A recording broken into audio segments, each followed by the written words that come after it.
घर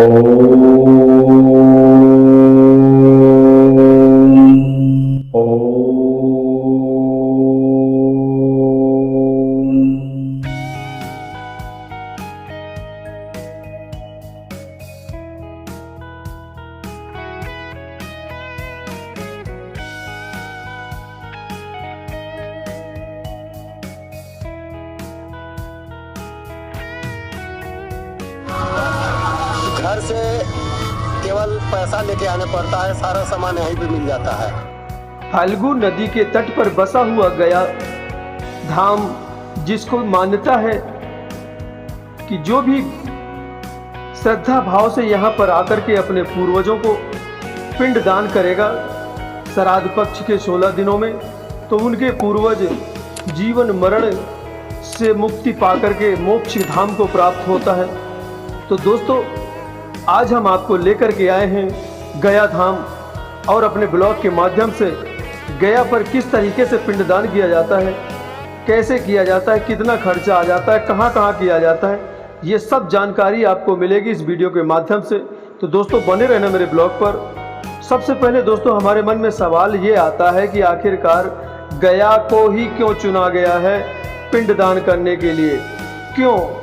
धार्मिक मान्यताओं के अनुसार एक कहानी है कि गयासुर राक्षस था कि जिसके दर्शन मात्र से ही लोगों को मोक्ष प्राप्त हो जाता था। उसने ब्रह्मा जी की ऐसी तपस्या किया था, ब्रह्मा जी ने ऐसा वरदान दे दिया था कि जो भी शख्स उसकी देख लेगा उसको मोक्ष मिल जाता था।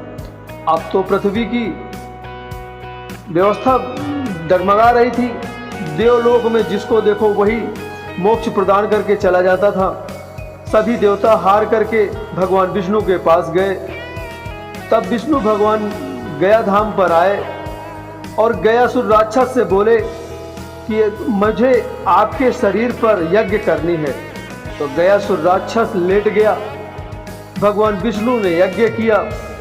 तो बताते हैं कि पूरा यज्ञ समाप्त हो गया था, लेकिन गयासुर राक्षस करवट तक भी नहीं बदला था।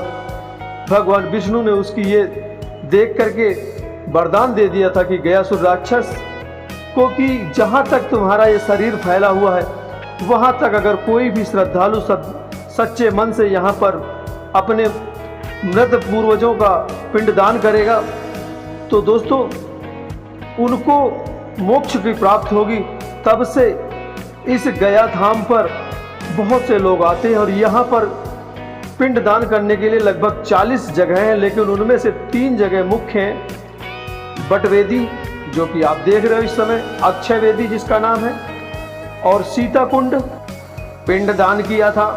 तो दोस्तों, और एक जगह है विष्णुपाद मंदिर, वहाँ पर भी पिंडदान होता है। तो इस समय आप देख रहे हो सीता कुंड, सीता कुंड में भी बहुत भीड़ लगती है, यहाँ पर भी पिंडदान होता है। फाल्गु नदी के तट पर बना हुआ ये सीता कुंड घाट, यहाँ पर दर्शक आकर के अपना पंडा चुनते हैं और आकर के यहाँ पर अपने पूर्वजों का पिंडदान करते हैं। तो दोस्तों, गयासुर राक्षस की कहानी अभी आपने सुना कि कितना पवित्र था, इसीलिए गया धाम को ही चुना गया है, क्योंकि इस जगह को विष्णु भगवान का आशीर्वाद मिला हुआ है। और दोस्तों, रामायण में भी इसकी कहानी मिलती है कि प्रभु श्री राम ने अपने पिता राजा दशरथ का पिंडदान यहीं पर किया था। और दोस्तों, मैं आपको बता दूं कि आप अपना केवल गोत्र बता दीजिए और यहाँ के पंडे आपके 100-200 साल पुराना पूरा वंशावली निकाल देते हैं। आप देख रहे हो कि पिंडदान की प्रक्रिया कराते हुए यहाँ के पंडित जी जिनको बोलते हैं, और आप इस समय सीता कुंड घाट पर पिंडदान का दृश्य देख रहे हो। दोस्तों,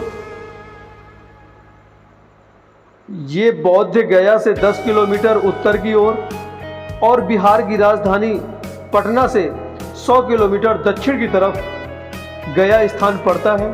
और आप इस समय विष्णुपाद मंदिर, ये भी बहुत ही प्रसिद्ध है पिंडदान करने के लिए। यहाँ पर लोग अपने पूर्वजों के आते हैं पिंडदान करने के लिए, और कुछ लोग 3 जगह करते हैं। 3 जगह की मान्यता है। आप दर्शन कर रहे हो विष्णु भगवान के चरण चिन्हों के, और यहाँ पर भी पिंडदान होता है। दोस्तों बने रहना मेरे ब्लॉग पर, आपको गया की पूरी जानकारी मिलेगी इस वीडियो के अंदर। और यहाँ पर हमने जानकारी लिया कि आखिर कितना खर्चा आ जाता होगा गया में पिंडदान करने के लिए। तो बताते हैं कि यहाँ पर आपकी जितनी श्रद्धा हो, गरीब से गरीब आदमी भी कर सकता है और अमीर से अमीर भी आदमी कर सकता है। मिनिमम लागत 5,000 रुपये आती है और ज़्यादा से ज़्यादा 15,000 रुपये तक आता है यहाँ पर खर्चा। आप 5,000 में भी पिंडदान कर सकते हो और 15,000 में भी कर सकते हो। ये है अक्षय वट वेदी। यहाँ पर भी बताते हैं इस पेड़ को माता सीता ने अक्षय प्रदान किया था, और ये बहुत ही पुराना वट वृक्ष है। इसकी शाखाएं बिल्कुल काली हो गई हैं, जिसे देख करके पता लगता है कि ये वृक्ष आखिरकार कितना पुराना है। अक्षय वट वेदी, यहाँ पर भी पिंडदान होता है जैसा कि आप देख रहे हो। इस समय आप पावन धाम गया से अपने पूर्वजों को किस तरीके से पिंडदान किया जाता है वही हम आपको दिखाने की कोशिश कर रहे हैं। और यहाँ पंडित जी सभी को पिंडदान कराते हुए जैसा कि आप देख रहे हो।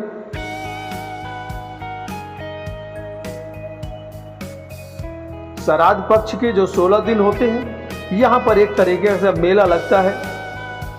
देश से नहीं विदेश से भी तमाम श्रद्धालु आते हैं अपने पूर्वजों का पिंडदान करने के लिए। यहाँ पर काफ़ी पंडा लोग हैं, उनसे अभी हम बात करने की कोशिश करेंगे और उनसे यहाँ की विस्तृत जानकारी लेने की कोशिश करेंगे।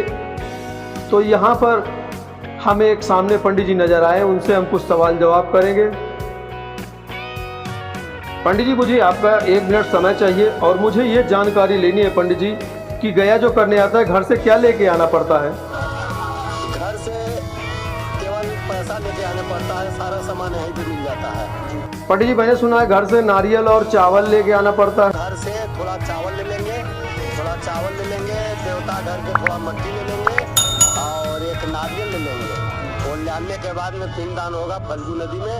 पिंडदान होने के बाद में वो जल में अर्पण हो जाएगा या प्रेत कूप में दिया जाएगा उसको। पंडित जी, गया में कितनी जगह पिंडदान होता है?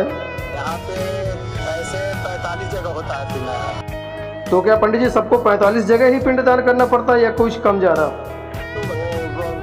मुख्य 3 जगह पिंडदान होती है, फल्गु, विष्णु और अक्षय वट। महाराज एक सवाल और, पिंडदान करने में कितना खर्चा आता होगा लगभग? खर्चा अपना खर्चा करने के ऊपर, गरीब आदमी भी कर ले पंडित जी, ऐसा कुछ बताओ। जो उसका श्रद्धा होगा उतना में हो जाएगा, उसको निराश नहीं होगा। उसके पास जो भी पैसा रहेगा उसमें उसका काम हो जाएगा।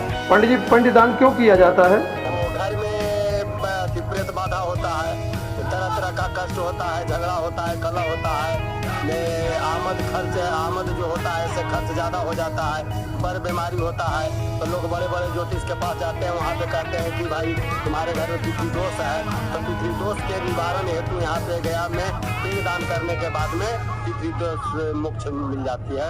उनका घर परिवार और बाल बच्चा सुख शांति से रहे। पंडित जी, पिंडदान किसका करना चाहिए? अकाल मृत्यु मरने वालों का या सबका? सभी कोई कर सकते हैं, इसमें कोई रोक नहीं है। यहाँ पर बहुत से श्रद्धालु गौदान भी करते हैं और अभी आपने पंडित जी के से हमने कुछ सवाल जवाब किया। उम्मीद है कि आपको बहुत कुछ जानने को मिला होगा इस ब्लॉग के माध्यम से। तो दोस्तों, आपको ये ब्लॉग आज का हमारा गया में पिंडदान मेला को जो हमने विस्तृत जानकारी बताने की आपको कोशिश किया, तो कैसा लगा कमेंट बॉक्स में ज़रूर बताना दोस्तों। और हम आपके सामने इसी तरह से भक्ति भाव से परिपूर्ण, जानकारी से परिपूर्ण वीडियो लाते रहते हैं। हमें उम्मीद है ये वीडियो आपको पसंद आया होगा। अगर पसंद आया है तो इसको लाइक कर देना, नहीं पसंद आया डिसलाइक कर देना। इसी तरह से वीडियो में फिर मुलाकात होगी, तब तक के लिए जय हिंद, जय भारत, वंदे मातरम।